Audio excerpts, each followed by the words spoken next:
Good morning, everyone. As we're all enjoying our breakfast, there are many foods that we call Jewish foods that people like to eat, foods they grew up with and so forth. But there's always been, I guess, a certain jealousy, perhaps, about certain things that our non-Jewish neighbors like to eat that look very tasty. Cheeseburger looks delicious. Some people may look disgusting. Other things I don't care for crabs or lobster. Shrimp is messy. However, there are some people who would like to taste non-kosher food, either for the thrill or the novelty. And this is not a new phenomenon. Throughout our history, we've always been interested in how the other half lives. And in the 20th century, we think it started in the 20th century. The truth is it began a long time before that, but we were able to come up with all types of treif-like kosher foods. Bako bits being one of the early ones. And now you have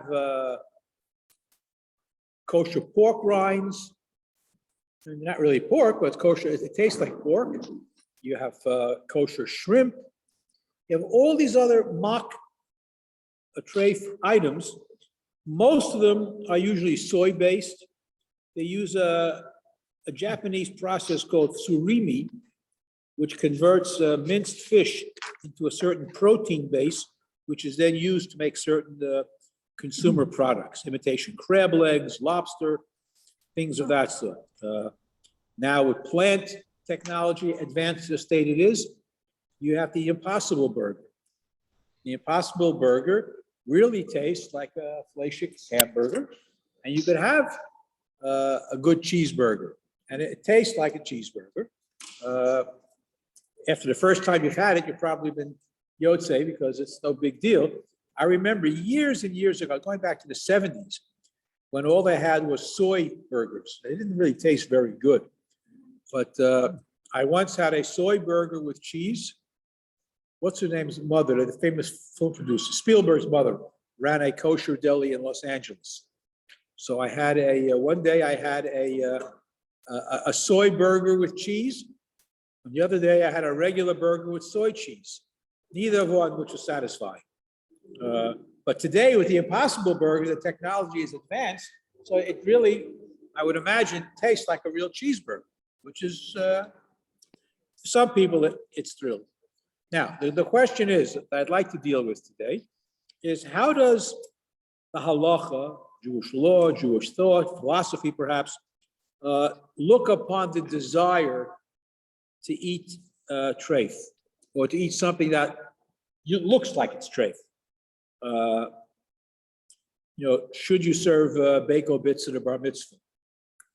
Should kashrus agencies give a hechsher to things that look treif, even though they're not? Should rabbis discourage the consumption of things that appear to be treif? And this is not a new discussion. This is not a new discussion. And there are prohibited foods that fall into different categories. You have things that you can't change. Certain parts of the animals are prohibited by the Torah. You can't modify or slaughter a pig to make it kosher. There's nothing you can do to a pig to make it kosher. With shchita, you can't modify certain types of chalev, certain fats of certain animals that are prohibited. You can't make it taste kosher, so to speak. Chalev, blood, these are isurim that you can't manipulate. But on the other hand, there are many things that conceptually, bread is permitted all year long, except on Pesach. Truma can only be eaten by the Kohanim. There are certain types of things that can have certain limitations. And how do we look at these limitations? Is it something that we have to follow strictly? Do we say, I would like to eat pork, but I can't? I even allowed to say I'd like to eat pork, or I'd like to try it. I'd like to try my neighbor's wife too. I mean, can you say that? Oh, my. Look, the Gemara discusses that very question, by the way. Can you say you want something that is prohibited? And if it's in some way able to make it permissible, is that an acceptable thing to do? So there are many very wise women in the Talmud that are quoted. And one of the, everybody knows about Bruria. You hear about her all the time. But Rav Nachman had a wife known as Yalta. Yalta was a very, very smart lady. And, she's quoted in the Gemara a number of times, and she's quoted by in Gemara Chulin. She didn't put any herring or anything. For everything, I haven't looked yet. for everything that God Today, No, prohibited. tomorrow. Unless you want me to get it today. Mute everybody. Yalta is quoted in the Gemara Chulin. For everything that God prohibited, he provided a permissible counterpart. For example, you can't eat blood, but you can have liver, which is made out of blood mostly. You have to broil it, but you can have the liver. You can't have chalev of domesticated animals, behemos, but you can have chalev of non-domesticated animals, chayos. You can't eat pig, but you're allowed to eat a certain kind of fish called shibuta. People try to define shibuta, whatever it is, but the brains of the shibuta fish, we are told, taste like pork. And apparently in Bavel, they ate the shibuta on a regular basis. Rav is known to be a specialist in preparing, every Erev Shabbos, he prepared shibuta. But it tastes like pork. So we're told in the Gemara. So it's very clear that they didn't avoid certain things that tasted like that which is prohibited. So apparently, A, it was prohibited, and B, it was also permitted to want to eat it. That's a big concession. Not only are you allowed to eat something that tastes treif, but you're also allowed to desire that, to want to eat that thing. And Yalta goes on, and she's a very bright lady. She says, you can't marry your brother's wife, also in a Torah, but you can perform yibum with her. In a sense, you can marry her. Let's see what else. You can't marry a non-Jewish woman, but you can marry a yefas toar, a captive woman that you go out through the process. Interesting question. Is it a mitzvah to go and find a yefas toar? It's one of the Taryag mitzvos. Can I go after a captive? Must I go after a captive woman? It's a mitzvah. Do I have to do that? These are interesting statements that she brings up. From the Gemara with Yalta and other examples that she gives, it's not really clear whether in the Gemara they say you should seek that which is normally prohibited, or merely non-judgmentally they observe the fact that you can do certain things under certain circumstances. In other words, the fact that it's permissible doesn't always mean you have to go looking for it. We'll come back to a famous quotation from Moshe about that. The rabbinic attitude towards non-kosher tastes, we learned, is a tremendous machlokas concerning the mun that the Jews ate in the Midbar. The mun, as we know, could taste like whatever you wanted it to taste like. So what if I wanted my mun to taste like pork? What if I wanted my mun to taste like a treif cheeseburger? I don't even know what the taste was. Well, We never tried it.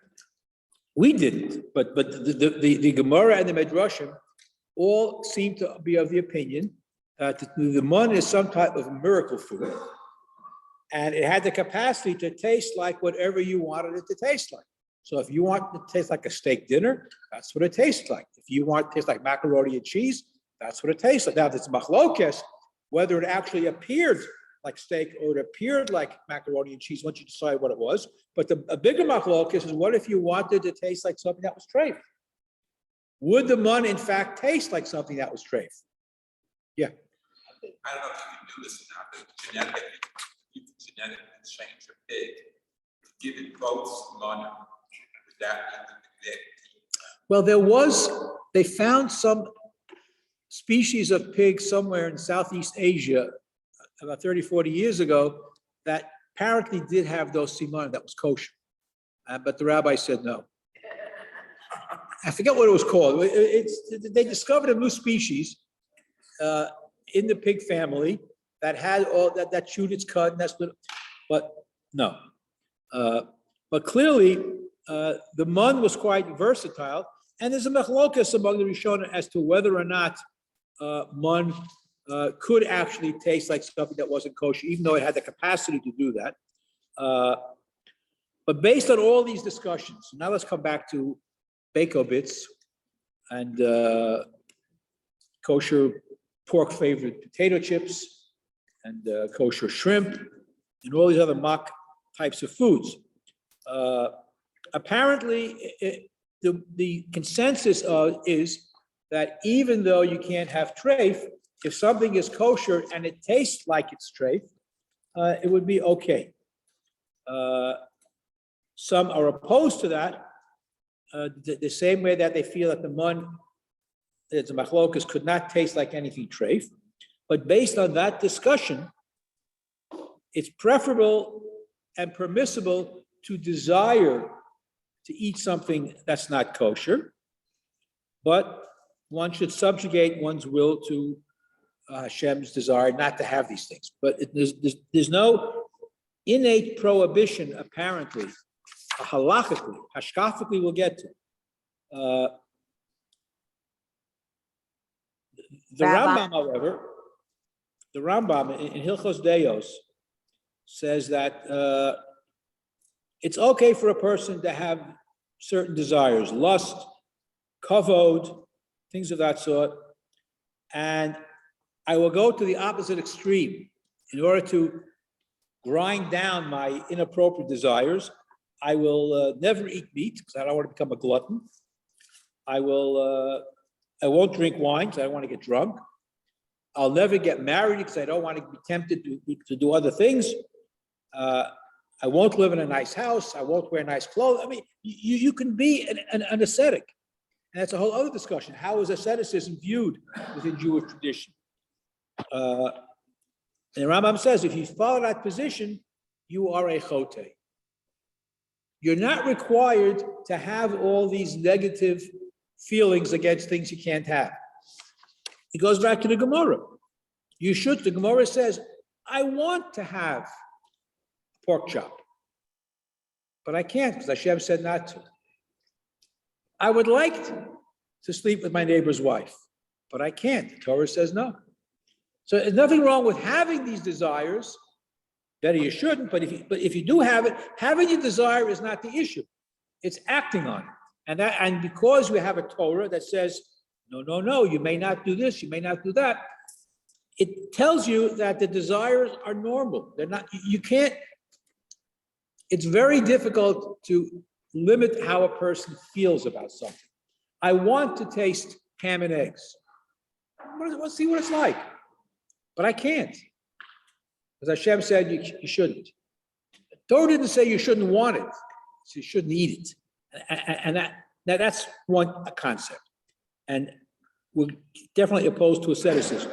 Another concept, which is a much broader topic in general, what about something called chukas ha'akum, following non-Jewish ways? If the non-Jewish world does certain things in a certain way on a regular basis, we should not imitate them.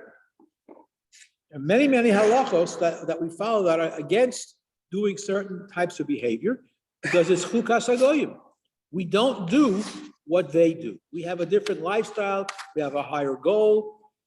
The Ramban even goes one step further. Even things that we're allowed to do we shouldn't overdo it. It's called novo b'shus haTorah. A person is allowed to eat certain kosher foods, but you shouldn't become a glutton. You shouldn't take it to an extreme. In general, extremism is frowned upon in Judaism. Extremes are always bad on either side. But we have to be careful, lead a life of moderation. That's what Torah wants us to do.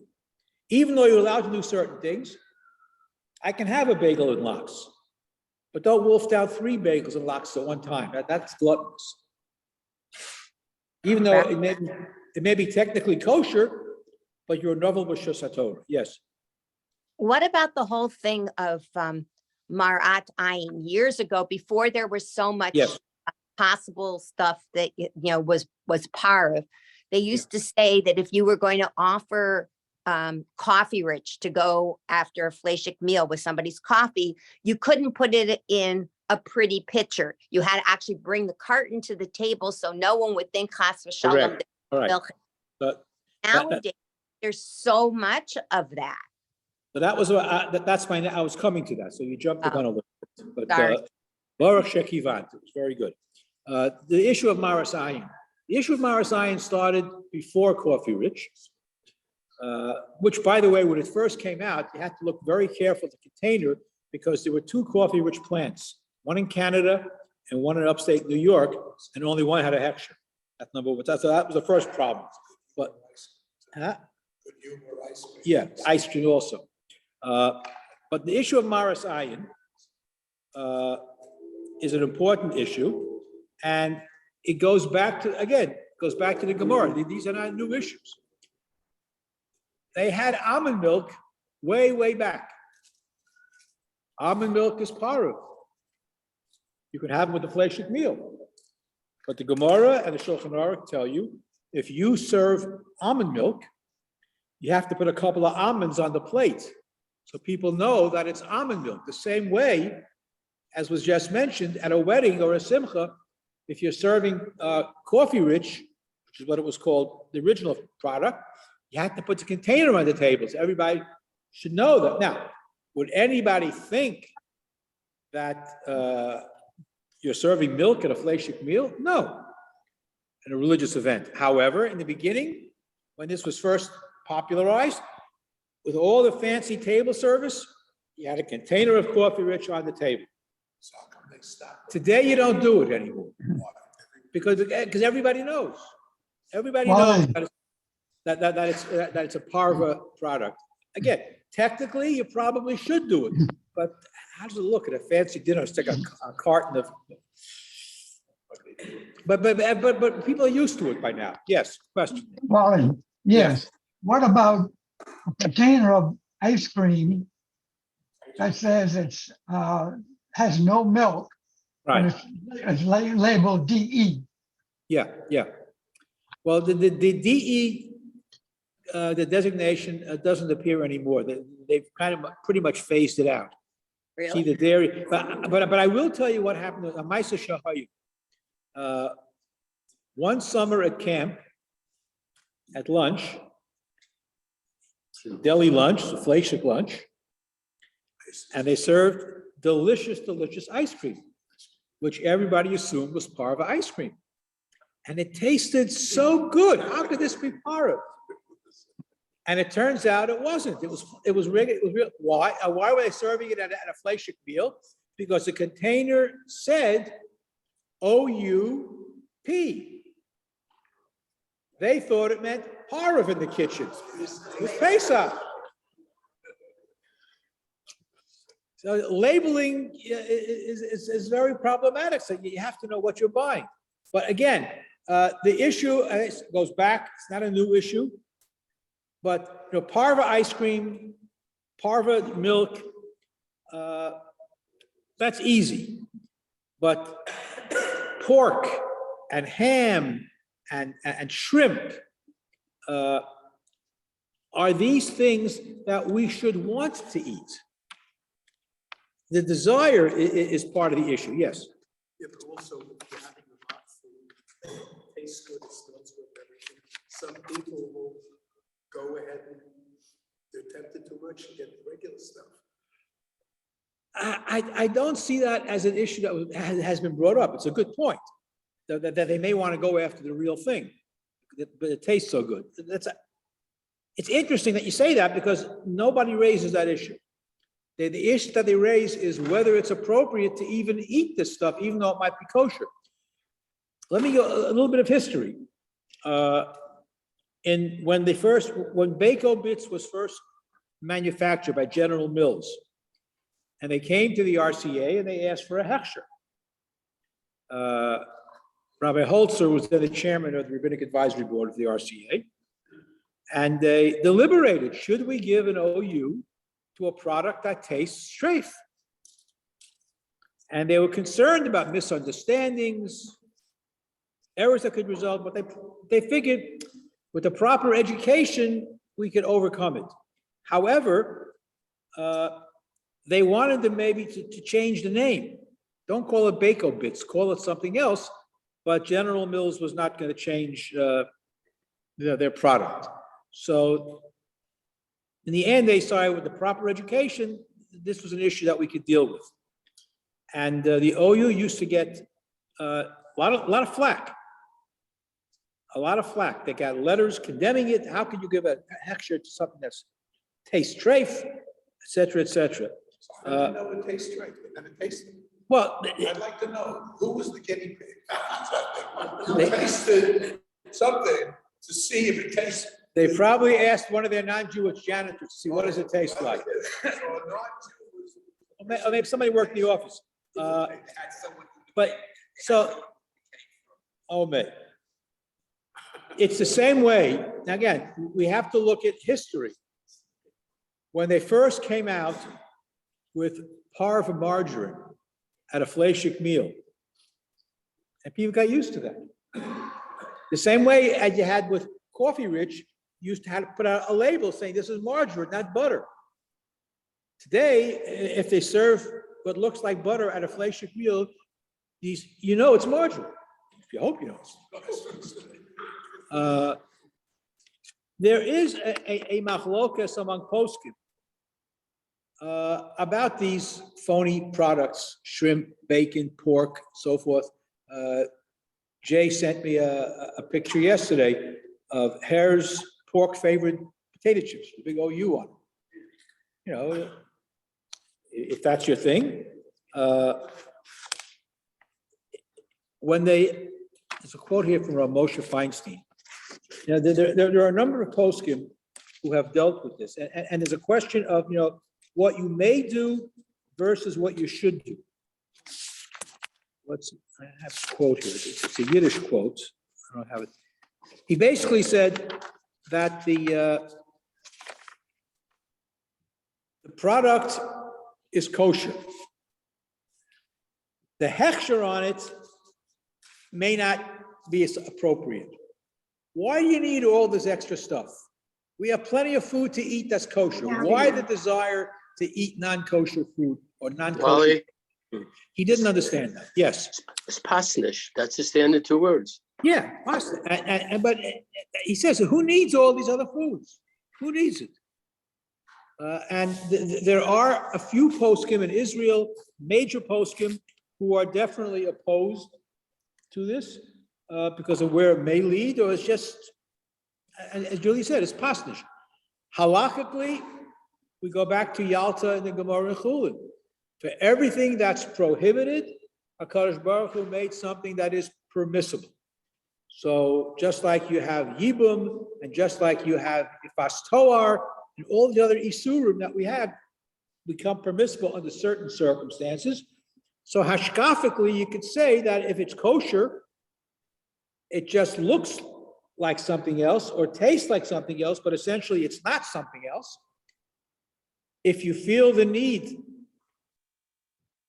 then it's permissible, but with a shrug of the shoulders probably. There's no definitive isur in eating imitation kosher pork rinds or imitation shrimp, if that's your desire. Yeah. About a week ago, the OU gave hashkafa to a company in Israel making lab-grown chicken. They said the reason why it's okay is because the starter cells were taken from a fertilized egg, not from a live chicken. And they said that taking the cells from the live chicken is Abraham effect. Now, first off, is that really true, that taking a few cells out of an animal is Abraham It's a effect? very good question. And Secondly, would this chicken be considered powerful because it came from an egg? okay, well, in these products, and there are a number of such products, most of the time they've been synthesized chemically and gone through many, many different stages before they can get to a point where it's manufacturable, if I can use that word. They use every possible twist and leniency to make these products available.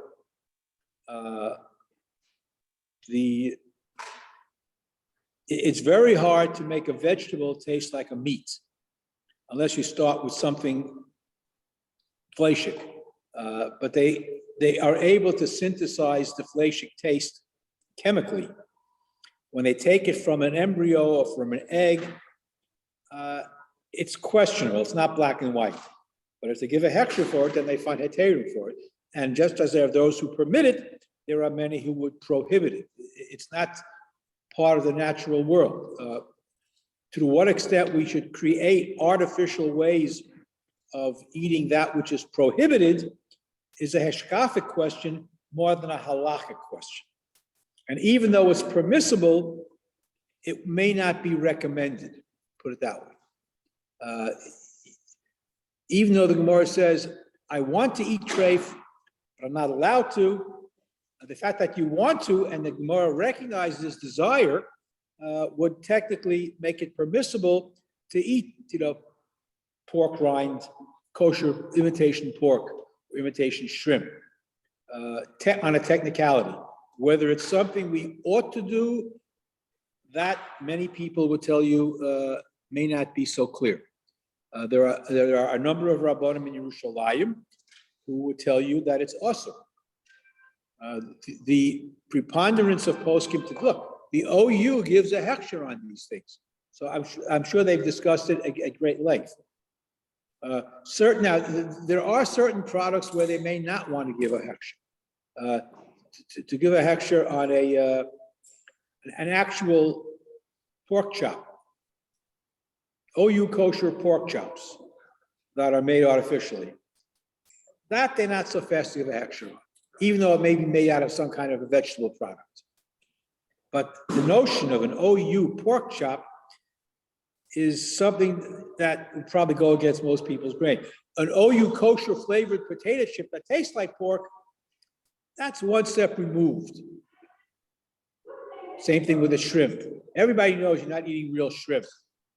But if you had an actual pork chop that looks like a pork chop, like the Impossible Burger is a burger. But nobody tells you to put cheese on it. So again, is ordering a kosher cheeseburger something that's appropriate? Because somebody passing by, issue of marasayin. Now, if it's in a kosher restaurant, the assumption is it's a kosher cheeseburger. But the whole idea, again, I wish I could tell, let me just look for that. There's a great quote from Moshe. I must find that quote. Give me a minute. It's here someplace. Marasayin is very subjective. There's no question about it. Here we go. Yeah, well, okay, but Rabbi Moshe cleared that up too. Okay, so long Yiddish quote, mentioned Fregen Dinaya Essen. The question whether these new things are kosher, look at the whole quote. So I answered, Ich entfer, the Essen seinen kosher. The food is kosher, but the hechsher is nit. The hechsher might not be kosher. So was davon the alle essence? What do we need all this stuff for? That was Moshe's answer. Moshe is not going to tell you it's treif, right? He said this in Yiddish to somebody. He didn't write it, put it into writing. It's a conversation that he told somebody. But he made a statement. The food is kosher for sure. The hashgacha, because whether or not you ought to do that is the question. We have so many kosher things to eat. Why do you have to go after non-kosher food? Sure. Yes.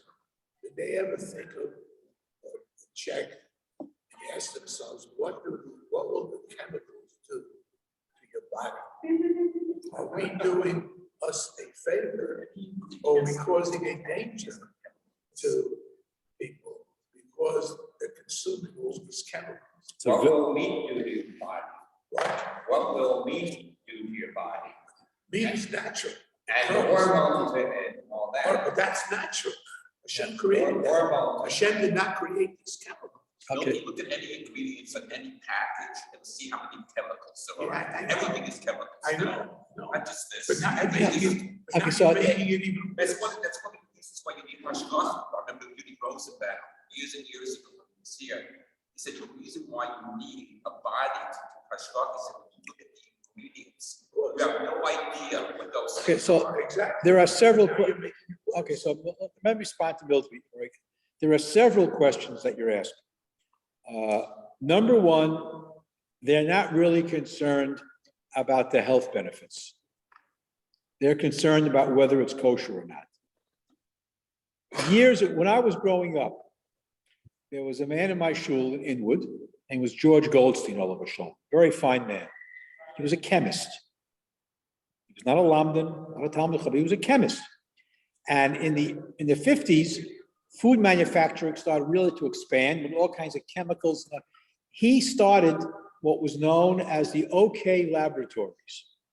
The OK laboratory was a bunch of chemists, not rabbis, a bunch of chemists that would analyze food to see if there was any chemical in it that may have come from a non-kosher source. They were chemists. Eventually, when the kosher market expanded like a mushroom cloud, then Rabbi Beryl Levy was hired, and OK Laboratories, which was a chemical firm, became the OK Kashrus, and it was much more than just simply looking at chemicals. But that's how OK started. It was a chemical laboratory because of all the stuff that is in the products that we eat. And he had to determine what the origin of these chemicals was. That's how the OK started, and that's all the other Hechsher organizations began to flower. So the short answer is the OU is not concerned about the physical health that can come from eating their products. They're just concerned about whether you're allowed to eat it or not. If they were concerned about the physical things and the health of their products, most of those products will not have a hechsher. I mean, meat, cholesterol, chemicals that go into it. Even before that, we talked about it once before, the chemicals that go into the cows that produce the meat. I mean, you can go on and on. Most of what we eat, most people is not healthy. What we eat on a regular basis, the bagels and lox and cream cheese that we're consuming right now, not a healthy thing to eat. We eat it often. Not the greatest thing for you. It's kosher, but so the kashrus again goes on the ingredients. Last question. Years ago, I tried mock sausage. It was so foreign to me, it was nauseous. Yeah. I tried it once also. Wanted to lose that desire to just have this. Yeah. The only mock thing that when I was a kid, they used to serve beef strips instead of bacon. Yeah. Now, I don't know what bacon tastes like. Beef strips happen to be very good with scrambled eggs. Yeah, beef fry. Rabbi, Yeah. one of the things you said about, with the hashgacha and labeling and everything, years ago, the Stella D'Oro cookie that's like the yellow cookie that has like the hard chocolate. Yes. Frosting. So it had always been OU Parv, which all the Stella D'Oro cookies were. And Right. then all of a sudden I go to buy it and it had OUD. Right. And wasn't living in the East Coast at the time. And I called the OU. I don't remember the name of the rabbi with whom I spoke. And he said there was a whole packaging issue, but because of the cost, they were still using those packages with the incorrect labeling until they used them up and started again with the parv thing. And because they thought that they would change the ingredients and it would indeed be milchik. And I said, but he said they changed their mind, but the packaging had already been done. So I said, he said, no, they're parv. And I said, really? I said, would you serve them at your house after a meat meal? And he said, yes. So I figured if this was incorrect, my avera was on his head, not me. I remember that time period very clearly. There was a rebellion on the part of kosher households, and Stella D'Oro changed in response to the huge complaint of the Orthodox community. There was a huge hue and cry when they tried to make it not parv, because that's a staple at many kiddushes all the time, many and desserts, those little cookies, and when they changed it, there was a firestorm. Right. Wally, But labeling is always a problem. Yes. would you take a look again at DE? Because I see that still on some ice creams. Yeah. Well, DE. It's not really a problem that much anymore. They're trying to get rid of the DE logo altogether because it's very misleading and causes many problems. If something is made on dairy equipment, so it's really more of a problem for people that might be allergic to dairy products. Halachically, it's much less of a problem because in every factory, machinery is cleaned at least once a day. Steam cleaned. So halachically, if something is DE, can you eat it with a fleishik meal? In all probability, yes. Again, I'm not posketing, check with your local rabbinic authority, but in all probability, it's okay to eat it because there's minimum dairy residue after they clean the equipment off. Why is that any better than using a low composite home for? No, well, because the dairy pot, a pot versus Or a cookie sheet or anything.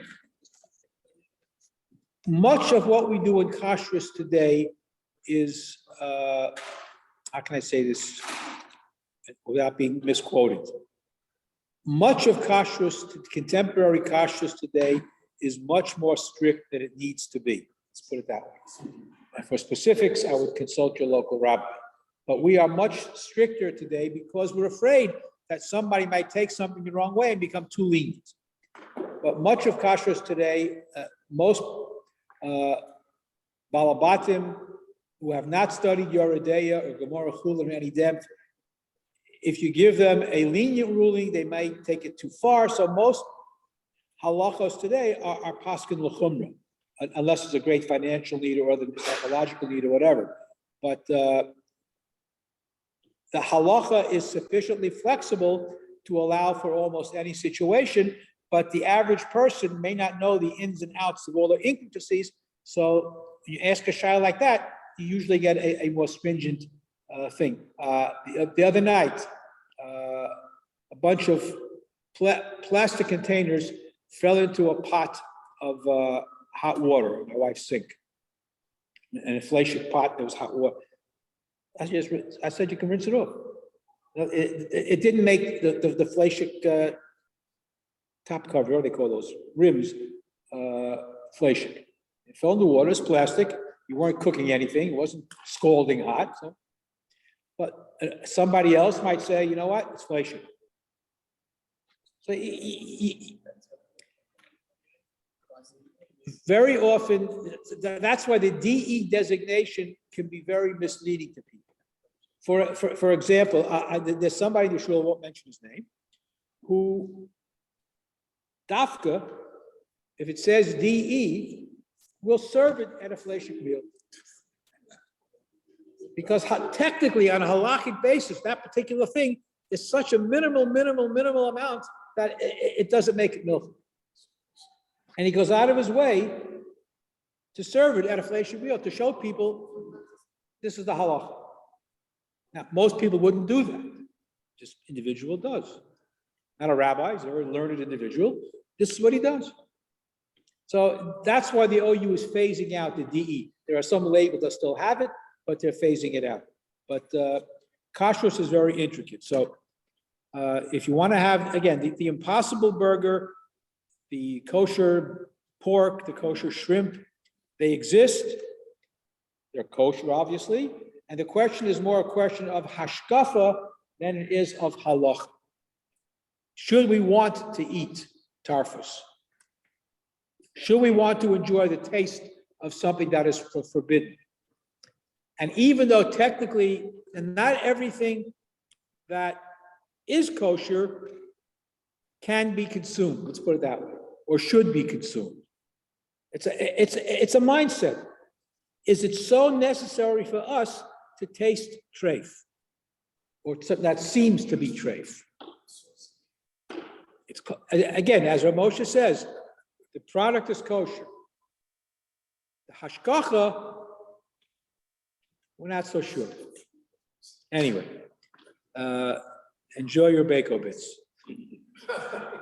We have enough kosher food to pick from. What's Of the big course you deal? do. We Of got course plenty. there's- Too much. Of course, there is plenty available. Should be considered an avera to be like the guy. Have Have a a great wonder- day, everybody. Have a great day. Thank you. It's a restaurant on the island, Glacier restaurant. Yeah. That had paradise. Yeah. Cheeseburgers. And after a little while, the shkafa took it away and the place closed Yeah. because they felt it wasn't appropriate. That's right. And yeah, how do you, on the appropriate meter, that's the key. That's the key. Okay. I'm not going to bench that didn't finish eating. Go ahead.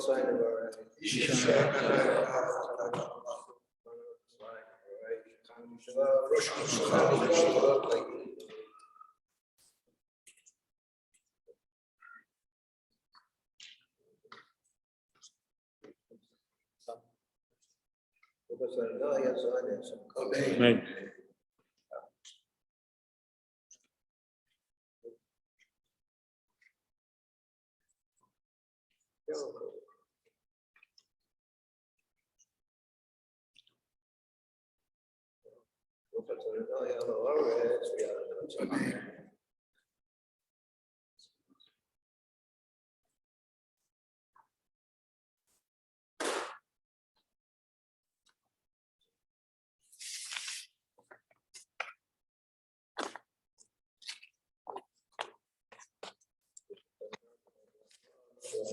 I have a phone to click with Rabbi Levy. Because I used to mail out his magazine. And he would bring it to us a week before Pesach. To mail out the Pesach issue. He had maybe 3,000 subscribers. So, even that day,